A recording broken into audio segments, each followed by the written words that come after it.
All right, Okay, thank you. recording is in Welcome. progress. Wonderful. Welcome, everybody, to this meeting of the Earth-Based Spirituality Action Team. I'm Bart Everson, filling in to host this meeting. As you know, this action team exists to provide support, moral support, and inspiration for our volunteer efforts with Citizens Climate Lobby. If you're not active with Citizens Climate Lobby, we encourage you to check them out, learn some more, and get involved, or in whatever form of climate action you're drawn to. It's such an important thing. So, but that's enough about the purpose of the group.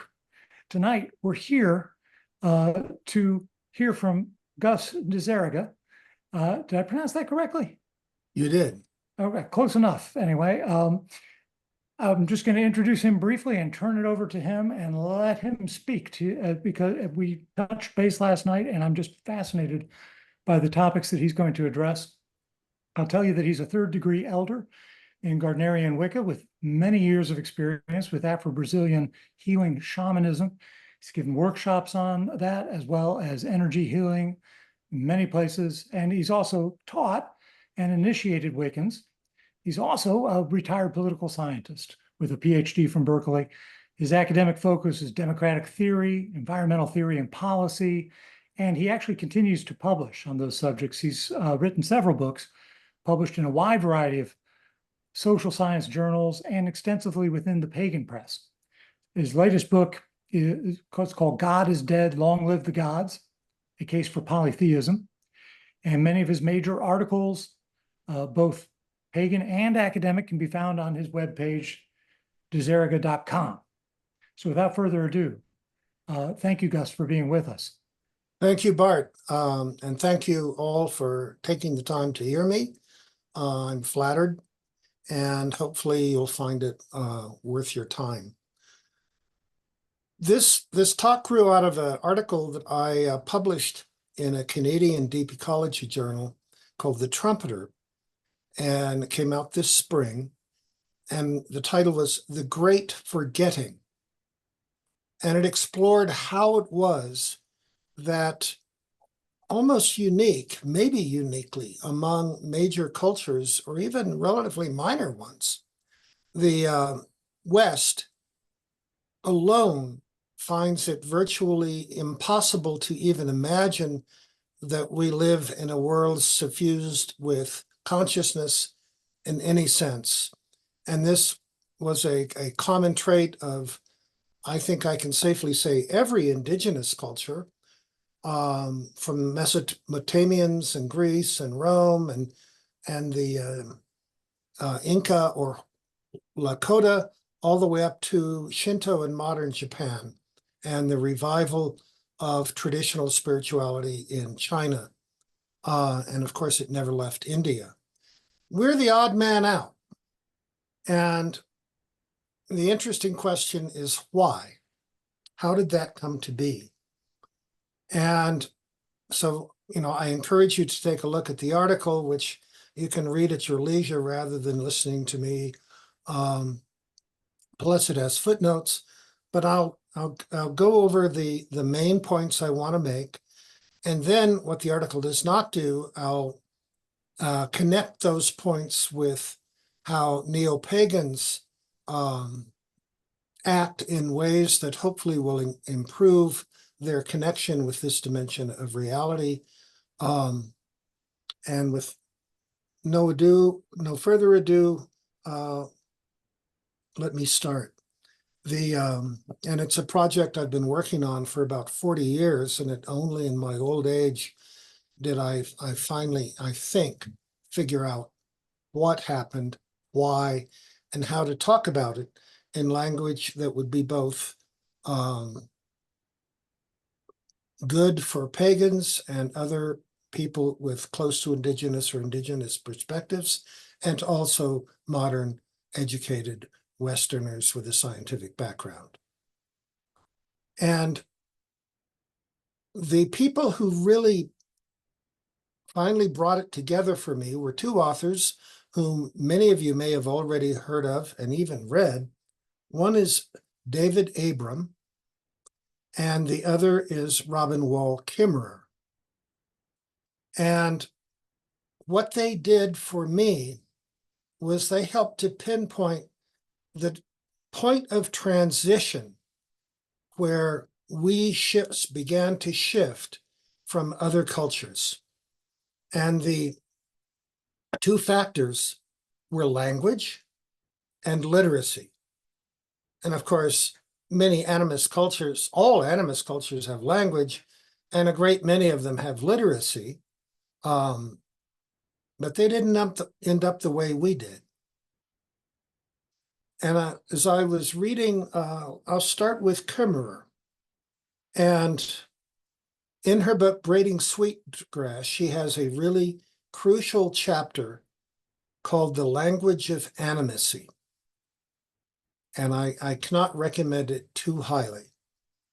And in it, she talks about how language shapes perception. And in her case, she had gone to a powwow and heard, and she is herself a professor of biology and ecology in New York. And she had gone to a powwow of her ancestral people, heard people speak, and hardly anybody knew what they were saying. And one said something, and then old women started laughing, and the old man said, "What happens to a joke when nobody can understand it?" And that encouraged her to start studying Potawatomi. And what she learned changed her life. That Native American language, she focuses on Potawatomi, but it's, I think, most all of them, maybe all of them, differ from English and Western languages in emphasizing nouns rather than verbs. You say, why is that important? A noun is an object. I, Gus, am a noun. Those books on the bookshelves are objects. They're nouns too. And in Potawatomi, they're verbs. And the closest we can get to that in English, some of you might remember when,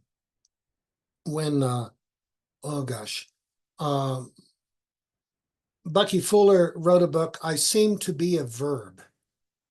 And this came out, I think, in the 70s. And many of us were impressed with how profound a different look this was on who we are. But in fact, Native Americans would say, well, yeah, and today the sun is shining. And why haven't you applied it to everything else? Because in their languages, they pretty much do.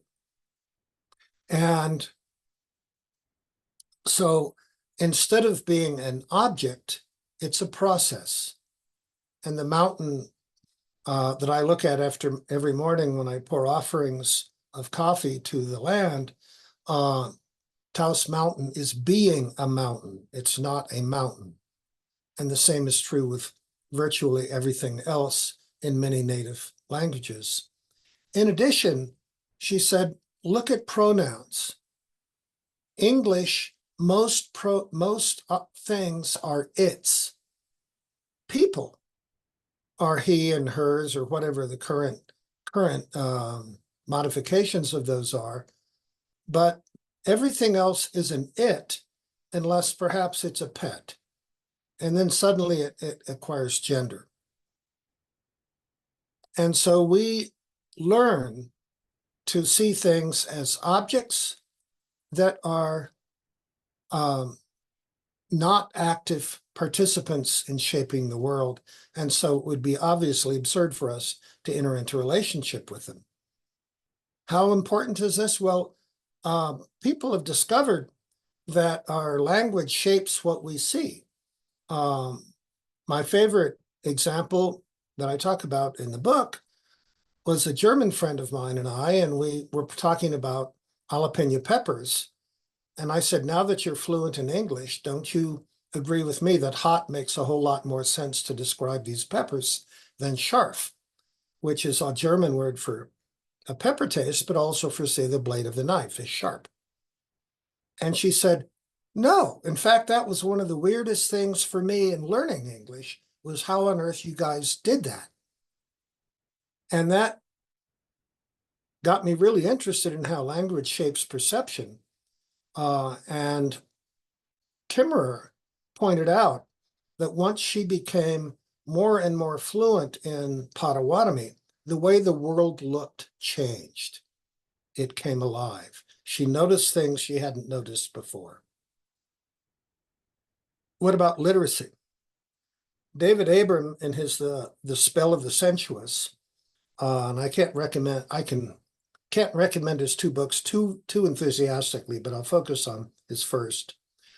Talked about how as cultures developed literacy, people changed how they thought and perceived the world. And he gives an example of Socrates asking an old man how to define virtue. And the guy gives several different examples of virtuous action. But Socrates, I ask for a definition and I get 10. Virtue didn't exist as an abstraction until people could write it down as an abstraction. And today, more and more and more literacy is involved with abstractions. And abstractions remove you from experience. And so our language is already pretty removed from personal experience. And then you add scripture. If you look at native or indigenous practices, they are experiential. They don't have theologies. Nobody much cares about theologies. The gods exist or the spirits, but just what they are is pretty much left up to whoever they encounter and their own opinion. And they're not into spreading the word, so to speak. Scripture eliminates experience. It trumps experience. And if you have an experience that scripture doesn't support, it's false. And then as monotheistic religions became more and more and more prevalent, more and more time was spent on trying to interpret scriptures.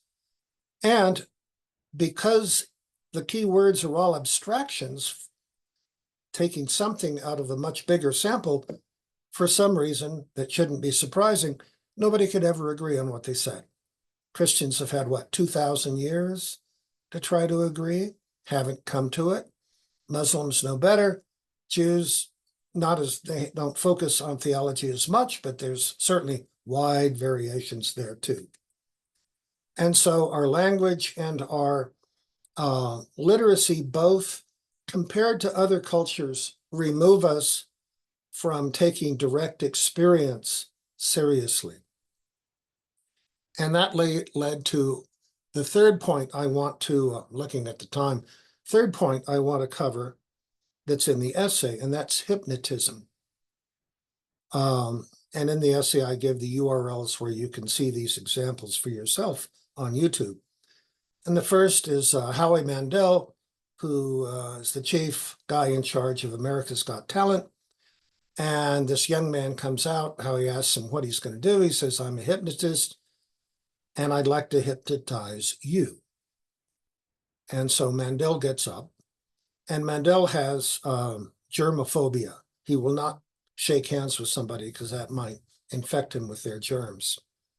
And so the hypnotist puts him under, tells him when he comes out, everybody around him will be wearing gloves, brings him out. They shake hands, which blows the minds of the rest of the panel. Some of them want to shake his hand. He says, no problem, you're wearing gloves.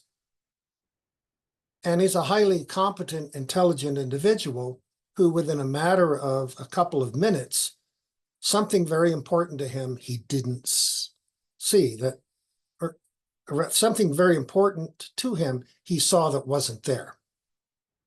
On the other hand, you might have heard about the gorilla in the basketball court experience, where two groups of college kids are passing a basketball around. They're wearing different colored black and white shirts. And the subjects are asked to count the number of times a ball gets passed, say, from white shirt to white shirt. And they do that. And at the end of it, the announcer then says, did anybody ever notice the person in the gorilla suit crossing the basketball court? And most people don't. Some do, most don't. Even though it comes in from stage left, stands in the middle of the stage, in front of everybody, beats its chest, and then walks off in the opposite direction. In that case, something quite unusual was being seen, and nobody noticed it. And I want to suggest that the difference between hypnotism and socialization is mostly a matter of how deliberately it is done. And that the most hypnotizable people are children. And children, of course, are the ones where socialization is most important. And they learn to see the world through those eyes. And so with literacy, with language, and with the trust of young people, you get the modern Western worldview that often doesn't see what other cultures see. It has advantages, obviously. You know, the fact that you can listen to me on Zoom is one of those advantages. I am not dissing the West or modernity. I'm just saying when the only tool you have is a hammer, you look at everything as whether it's a potential nail or a potential board to be nailed. And what the West has done is found a very, very powerful tool, but forgotten about other very powerful tools that other people in other cultures often take for granted, and that even in this culture, many people, including many relatively important people, famous people, still take seriously. There's a book I want to recommend. Let's see if, yeah. That's the title. The Myth of Disenchantment. And it is a study of how even with modernity, there was always a significant subculture that shared an animist point of view. And of course, if you know the history of Wicca, we are part of that. Our ancestors are part of that subculture. And so we have, we're part of a very, very long tradition that was always there, but never usually confirmed or taken seriously by the major scientific, philosophical, and literary figures of our time. And that leads, and the essay goes into obviously more detail than this, but I wanted to take, we've got, what, 10 minutes? A little bit of time to say, for pagans concerned about honoring and relating with the powers of the earth in all the many forms it takes, what does what I just said have to offer to our practice that might be important? And here's where, my many years of work with African and Brazilian traditions, and less, but still significant work with Native American traditions, as well as neo-pagan, has some light to shed. I'll start with a pet peeve of mine. You're at a public ritual, or maybe a private ritual, and the priest or priestess or whoever reads a text for an invocation or something of that sort. What they're doing is shifting consciousness to looking at the words on the page as most important. And if what I said about literacy and language is true, that immediately disconnects you from other dimensions, other more primal dimensions of reality. So what do? You learn the text. And let's say, and I speak from experience, that suddenly you forget the words. We all do stuff like that. I certainly do. And it's most important to keep the flow going. Even if you're saying words that maybe even point fun at yourself for being forgetful, but you keep the energy flow that those initial words started, rather than trying to break the train in order to come back and do it right. Because as soon as you try that, you are guaranteed to do it wrong. And that leads to how I taught Wicca 101 back when people were interested in learning the craft as part of a group, which doesn't seem to be terribly active right now.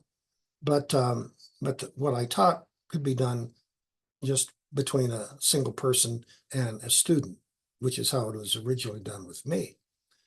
And that is, don't talk about it all the time. Instead, don't tell your student or students, oh, this is what Wiccans believe. This is the history of the craft. This is who Gerald Gardner was, or Starhawk, or whoever. That's all. We're all comfortable with that. It's a very modern Western way of passing information on, but it keeps you in a Western secular mindset. So what I would do, and it's back when Pantheacon was done, I would teach sort of basic energy healing, and I would do it the same way, even though there might be, say, 400 people in the room. I would say, pick somebody you don't know, and then I would show them how to see an energy film around their own hand, and then, which is pretty easy to do, many of you might already know how to do that, then use it to feel the energy field around another person, preferably somebody you don't know, and then if you find something different in the field, see if they have a problem there, or if there's something important about that part of their body. There often was a broken bone or something of that sort. And so you're learning to get into the mindset of energies and presences rather than thoughts and words.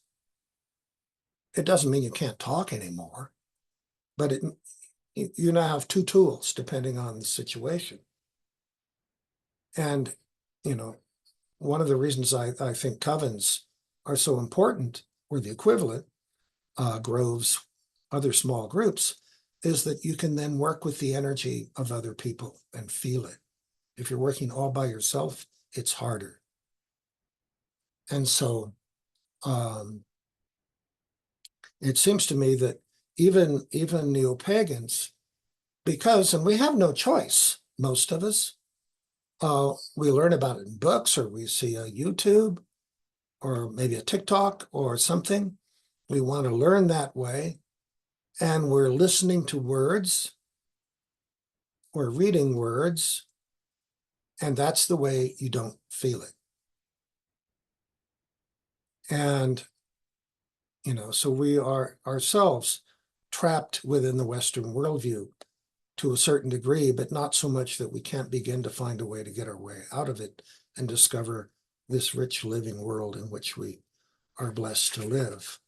And there's a few minutes left. Does anybody have, Joe Carson says the author's name. Yes, the author's name is Jason Josephson -Storm. Bess, I have a question for you. Sure. That habit of thinking of the objects as nouns instead of verbs, and seeing the animism in things, that's a very deeply baked in habit. Do you have like a shortcut you like to use, or some daily practice you can recommend to help us shift out of that habit into a different one? Let me think for a second. I mean, I myself, in day-to-day life, look at things mostly in terms of nouns. But at least with living things, don't say that's just a dog. that is a particular dog with a particular personality, with a particular set of priorities. Try to be sensitive to that. Or I read this account that's going into a book version of this I'm working on now. A man was impressed with a tree growing wild, and it didn't quite fit anything that he could recognize. But he was just blown away with its power. And then, or its presence. And then he got a much more specialized tree book and found out what it was. It lost all that power and presence. It was now just I can't remember what he said it was. We'll call it a sycamore.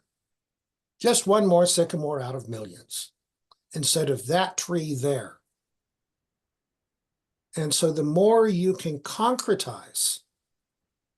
Now, in the case of a book, if you're like me, a thoroughgoing animist, yeah, there's a level of awareness at some level in that book, but not as a book. It doesn't seem to be connected the way, we have cells that can live independently of us, but they're connected to be us through relationships.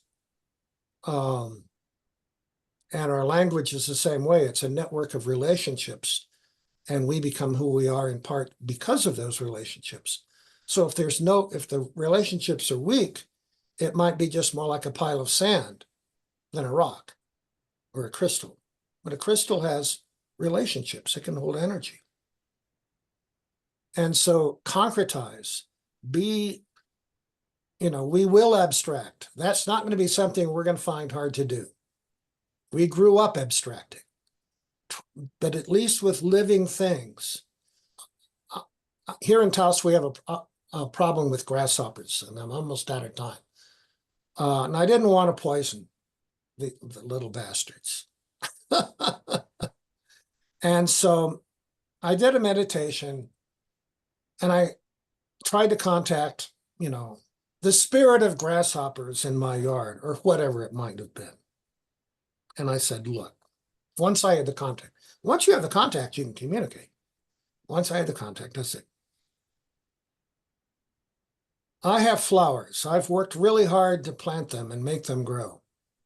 I know you have to eat. I'm looking for middle ground. Don't eat my flowers.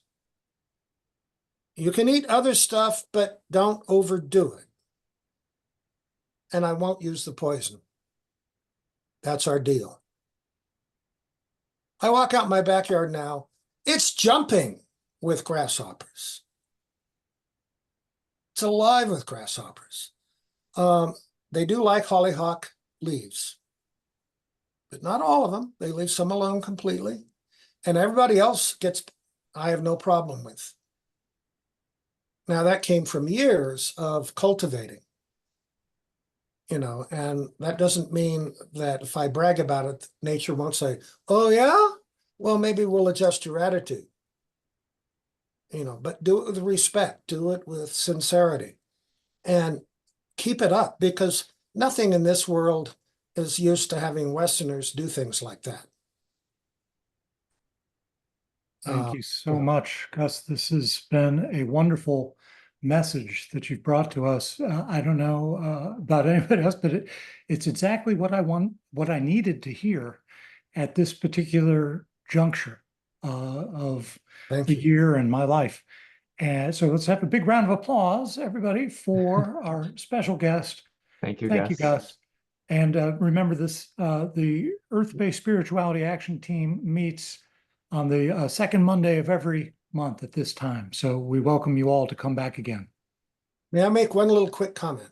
Oh, of course. I'm going to put on my Facebook after this talk a link to the article. If any of you, since we haven't had a chance to talk, I'm a retired professor. I really miss seminars. Treat that site as a place for questions, arguments, so long as you're polite, anything like that, anything goes. And I encourage you to participate that way. That's all. Fantastic. Thank you so much. I put your email in the chat as well. So people who are not on Facebook have an option, and we look forward to having further dialogue. Hey, blessings. Thank you Thank so you. much. Bye-bye. Thank Bye. you.